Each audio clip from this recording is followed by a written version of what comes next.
Welcome to my channel. I am Nabena, and in today's video, I'm coming to you again from this motherly lens. I have 3 children, and in this education space, I do get various questions around education because really, what are we all doing? We're just faking it till we make it as adults out here in these streets. And picking education for your own children is a very personalized decision. It depends so much about where you're living, what's available to you, so many things. So today I'm gonna kind of break down the overarching differences between public school, charter school, and private school.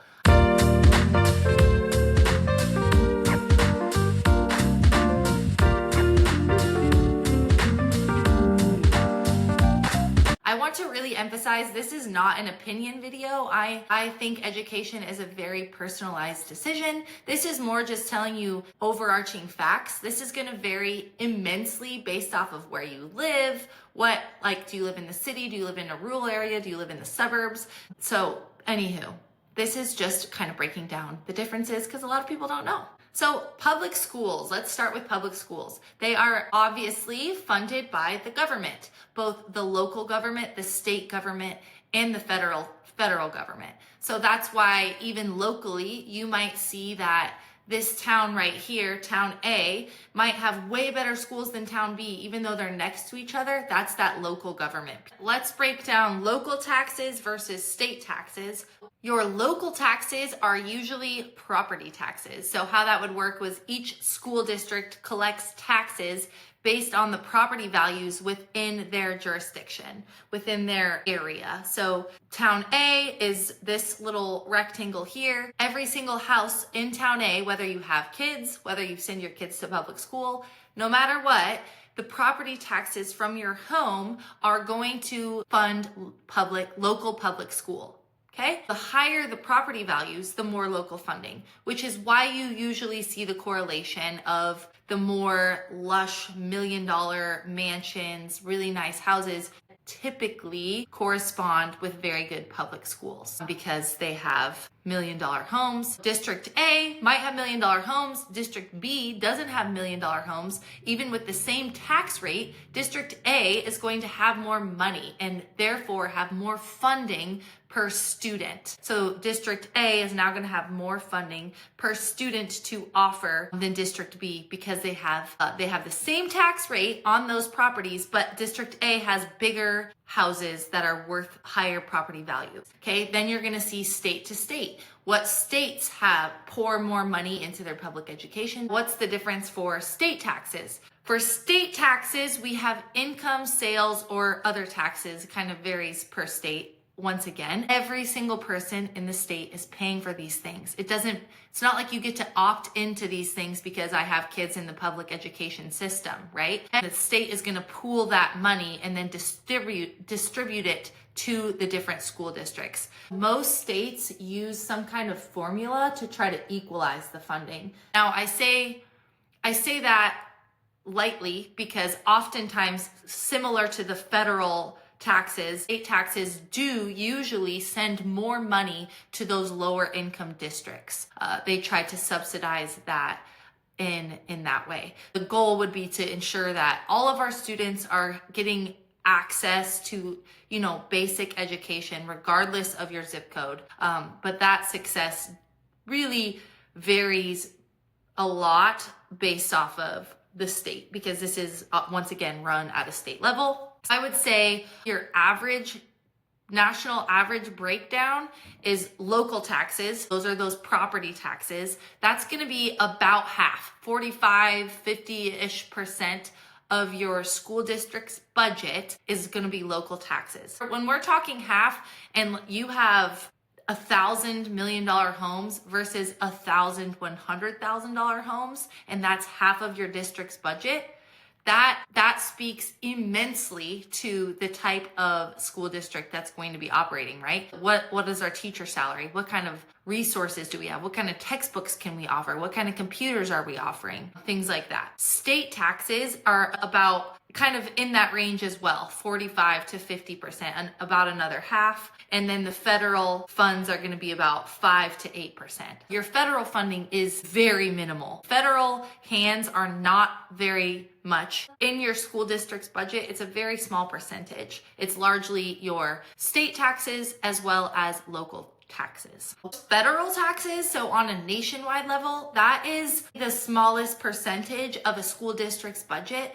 Those funds are largely going towards Title I schools. So schools with a high number of low income students, that's what a Title I school is. And then IDEA, which is funding special education programs, as well as school meals. So the federal government is what is funding our free and reduced lunch program, which is once again often poured into every school, would probably have at least one student that qualifies for free and reduced lunch. And then obviously your Title I schools, where the bulk of your students are qualifying for free and reduced lunch. School districts have to meet certain requirements to continue to get federal funding. In other words, federal funding is more targeted versus like a general budget. It's already designated for something, whereas state and local taxes are more like, here's the money, and then the district gets to decide how they're going to spend the money. Another example of how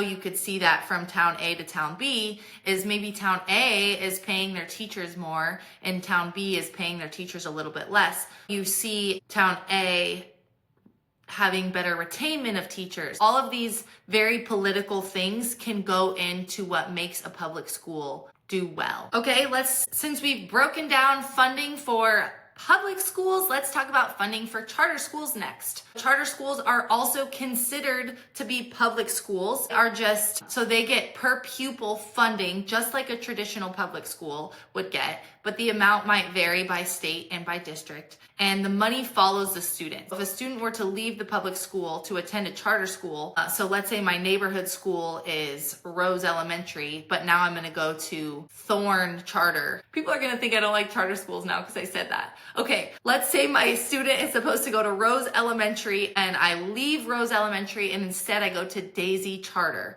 Well, now the state is going to take the money that was allotted to Rose Elementary, that price per student, and transfer it to Daisy Charter School. So now Daisy Charter School gets the money from little Susie, who transferred from Rose Elementary to Daisy Charter School. So that's how those are funded. They also are allowed to receive private funding and donations. Not every charter school does this, but it is an option for charter schools. Then let's talk about how private schools are funded.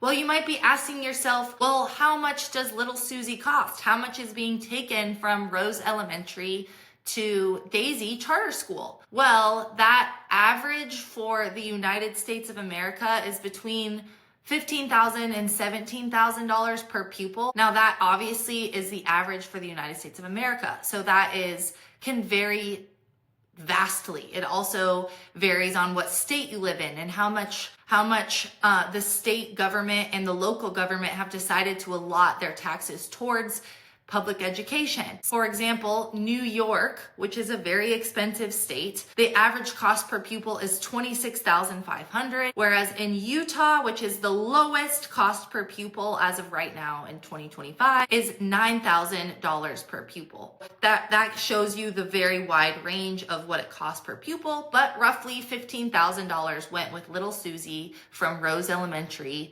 over there to Daisy Charter. Okay, now let's talk about how are private schools funded. Okay, so private schools, I think most of us are aware that they are largely funded by tuition and fees. So families will pay for their students to attend. Tuition rates can vary, with V-A-R-Y, vary, V-E-R-Y, yeah, very much. They can range from a few $1,000s to like over $50,000 a year, depending on the school. Schools may also charge registration for uniforms, for extracurriculars, for tech.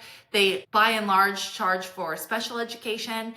They also often run off donations and fundraising. Many private schools, especially the religious and independent ones, run annual fundraisers to receive donations from their alumni, from big donors within their school population, wealthier families, things like that. Some schools do have endowments or investment funds. They generate ongoing support. What that means is they'll take the tuition from the families, they'll invest it into designated stocks or maybe even into just like an S&P, and that money will grow, and that is another way that they get funded. That's not every school, but that's what an endowment is, and some private schools do have those. A lot of private schools offer grants and scholarships. You can apply for these grants to receive support to attend their school, maybe whether it's an academic, it's circumstantial, or it's athletic scholarships. And then finally, religious private schools often get money from religious institutions. Let's say you're a Catholic school, oftentimes the local Catholic church or the Catholic church at large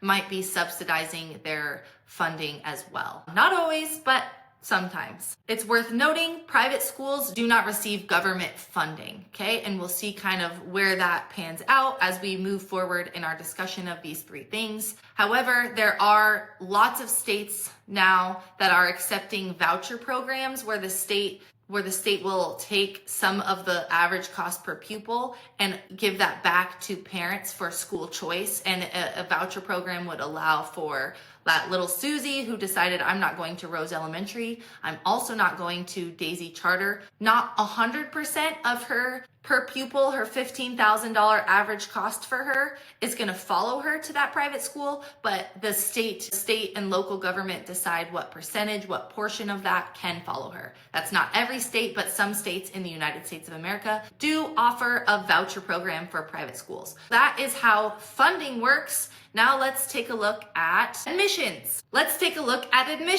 Okay, schools, they must accept anyone that is in their district within their boundaries. Public schools draw lines, they take a big map, and sometimes it low-key feels like someone, like a 2-year-old took a crayon and is like, here's the boundaries. Like, it doesn't make any sense, but nonetheless, I'm sure it does. I'm sure there's a lot of planning that goes into that. But they draw the lines and you say, okay, you live on Elm Street. Elm Street is designated for Rose Elementary, and Ride Avenue, you are designated for Hydrangea Elementary. This is just a very spring-filled town. Okay, so that's how admissions works for public schools. Some public schools allow open enrollment. So if I'm zoned for Rose Elementary, but I really want to go to Hydrangea Elementary, then I can open enroll, which means I apply to go to Hydrangea. And Hydrangea is like, yes, we have spots. Now you go to Hydrangea Elementary instead of Rose, which was your designated school. Some schools do not allow that, but nonetheless, every public school must accept you if you live in their district boundaries. No questions asked. Charter schools, okay, they're a little bit different. They're open to everyone, but they use a lottery system and an application system. You apply and then they pull out from, they can either do first apps in, we take those, or they just say, okay, we have 1,000 applicants, but we can only take 200 students, and they draw the 200 students and they're like, welcome, you get to come here. That's kind of how charter schools work. And then obviously private schools, it's selective. So the school sets the criteria. Sometimes it's faith-based. Sometimes it is not faith-based at all. Sometimes it's academic-based. Sometimes it's just based off whatever criteria they set. They can set whatever criteria they want because they are not governed by any government. Yeah, they're not receiving tax dollars, so no one's breathing down their neck. Let's put it that way. Okay, who runs these schools? Public schools are run by the local school districts and a school board. Of course, anytime you have a nonprofit, it is governed by a board. With public schools, it is a nonprofit, like they're not making money, so they're governed. The superintendent, who would be the top dog of a district is ultimately reporting to the school board, which is a group of volunteers who decide like, yes, we love what you're doing. No, we hate what you're doing. Just like any nonprofit organization has, a board is what's governing them. Whereas a charter school, they must meet performance goals in a charter contract. They have more freedom than public schools, but they're run by like individual organizations. Sometimes they're run by nonprofits. Sometimes they're run with groups, by groups that just set out like, hey, we want a STEM school or we want a performing arts school. That's why you see a lot of really niche charters, because they can be that way, right? They're independent organizations. They have a little bit more freedom than public schools in that regard. Private schools, they're not bound by any state curriculum or testing unless they have elected to be. They can do that if they wish. They are run by independent boards or religious organizations. They have boards as well, but they're independent, and then religious organizations. Okay, now let's talk pros and cons of each of these. Now remember, these pros and cons are definitely going to vary depending on where you live. These are just very general pros and cons. Your pro and con list for your Flowerville Rose Elementary versus Hydrangea Elementary is going to be very different than, I don't know, Soup Town, where you're comparing chicken noodle soup to clam chowder. Like, I don't know. You have to do your own research, but this is generally the pros and cons for each. Let's start with public schools. Pros, it's free, completely free, always will be free. You give, one of the biggest pros, in my opinion, for public schools is that you have access to special education. You get IEPs and 504s, individualized education programs, and 504s, which is a part of Section 504 of the Rehabilitation Act. I actually have a whole video comparing the difference between an IEP and a 504 if that's something that's confusing to you. So let's say you have a student who struggles with dyslexia or dysgraphia. They can receive services within the school for all paid for. This is all completely free as a part of public education. They have a lot of structure, and a lot of public schools in general have a lot of structure and a lot of oversight, a lot of accountability because of where their funding is coming from. That's where, for better or for worse, kind of state testing and all these things come into play. That's where the accountability piece lies. All of their teachers, every teacher in a public school must have a state certificate. You live in Hawaii, God bless you, how lucky you are that you live in Hawaii. You have to have a Hawaii teaching certificate to teach in a public school. So that is a pro, is every single teacher in a public school has some formalized education that permitted them to receive this teaching credential. Teachers are very educated people. In order to keep up your teaching license, you have to continue to receive education. This is actually a big deal, is having that teaching credential, teaching license is no small task. And then it's not like you get it when you're 22 and then that's it. It's far more hard to keep your teaching license than it is your driving license. Let's put it that way.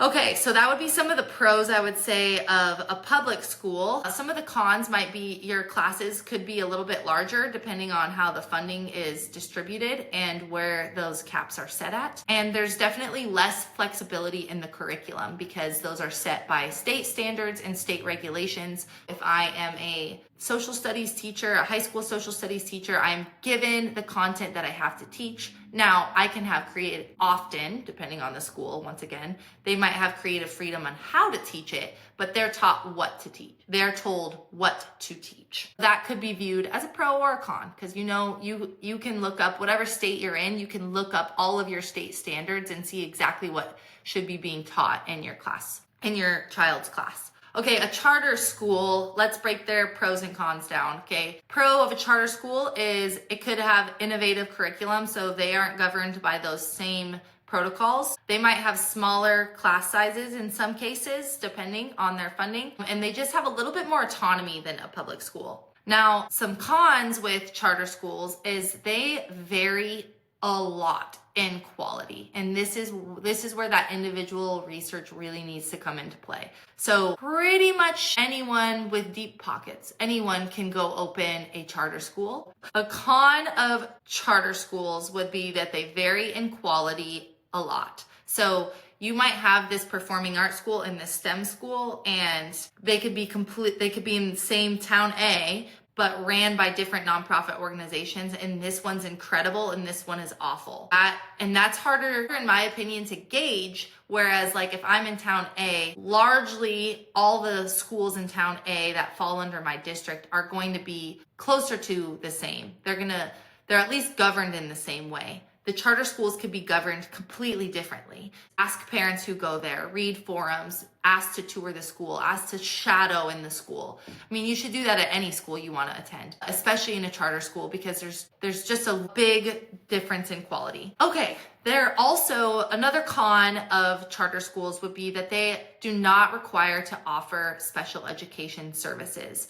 Okay, this is a huge asterisk, I will say. When researching charter schools, they often promote themselves because of their test scores and their academic rigor and things of this nature, and then they compare it to the local private school because obviously, or not private school, public school, because obviously they have some incentive to get the tax dollars from little Susie leaving Rose Elementary to Daisy Elementary. And maybe that's good. Maybe that is a good fit. However, just read it through a lens to understand that they don't offer special education services. They aren't required to take everyone. So their test scores in that capacity can very much be skewed. Just really do your research, okay? Another con is they do not have to be as transparent as traditional public schools. That is why I keep emphasizing to really do research on charter schools, because they don't have to be so forthcoming. You don't want to be in a situation where you've been sending your child to a charter school for 4 or 5 years and then you realize like, man, they're really not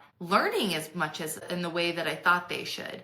And I've seen this time and time again. Really just do your due diligence. Fourth con that I'll say about charter schools is it is not a requirement to have your teaching license. So all of those things I said in the pro column of public schools where teachers are like getting those credentials is not necessarily easy, and you have to do all this work to maintain that credential. Charter schools, as long as you have a degree, you can be a teacher in them. You do not need to have a professional teaching license. That is a con, in my opinion. That is a little bit of an opinion, I suppose. That's a con in my opinion, because if I'm having a doctor, I want the doctor to be licensed in medicine. I don't want anyone to be able to be a doctor and tell me why am I not feeling well. I want a doctor in medicine. That's my opinion, even though I said this wasn't an opinion video. Okay, let's talk about pros and cons of private schools. Some major pros is they, generally speaking, have smaller class sizes, which is awesome. Anytime you can get a smaller ratio, more one-on-one, that's always a good thing, right? Any teacher that's dealing with 32 kids in their class, that's a lot harder than dealing with 16 kids in your class. It's just a numbers game. Another pro is if you are a religious person or you have a specialized focus, then, for example, there's a private school in Florida. I forget, it's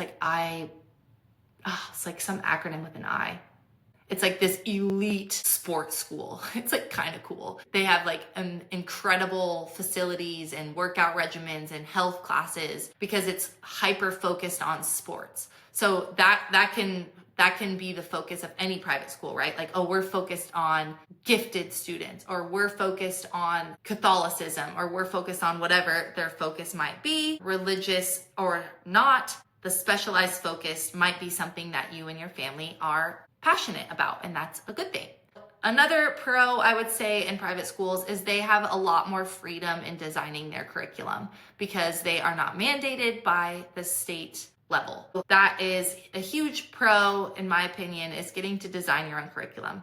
Some of the cons is definitely one, it costs money, right? So the access is far more limited. Not everyone's gonna have free access or the ability to pay for private school. Another con might be they do not offer full special education services. If they do offer special education services, it is usually minimal services, so not someone requiring one-on-one care at all times, which is something that can happen in a public school, right? You might have a para who is with you all day. That would not happen generally. I can't just say these blanket statements, but that is usually not going to happen in a private school. And in some ways, I do think it's a benefit for our kids and our students to be exposed to students who are in our special education program, because their hearts are so beautiful and they're just incredible kids. And I love to see the interactions of your typical students and your students that are maybe struggle with a learning disability, and see how they form these bonds and the kindness that exudes.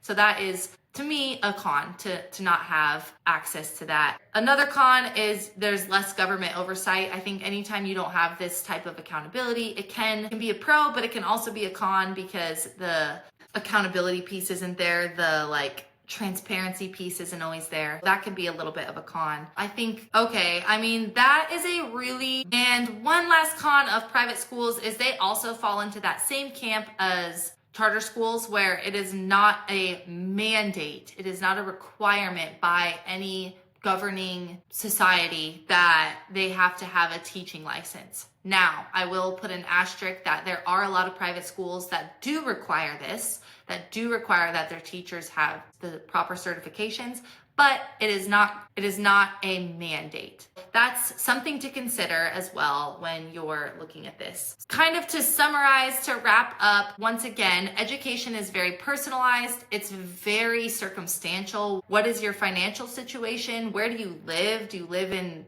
inner city area? Do you live in the suburbs? Do you live in a good education? Do you have good public schools? Do you not have good public schools? Are you hyper focused in a certain area in your life? Are you not? So there's a lot of research to be done, a lot of digging to do. I think that you will do well to do the research, ask questions, meet students and parents alike that attend these different places, talk to them, see what their pros and cons are, because this is just an overarching, what's the difference? Not necessarily this is the school you should pick. I hope this video is helpful. It's a little bit different than the rest of the things on my channel, but let me know in the comments what you think, and ta-ta! Like and subscribe.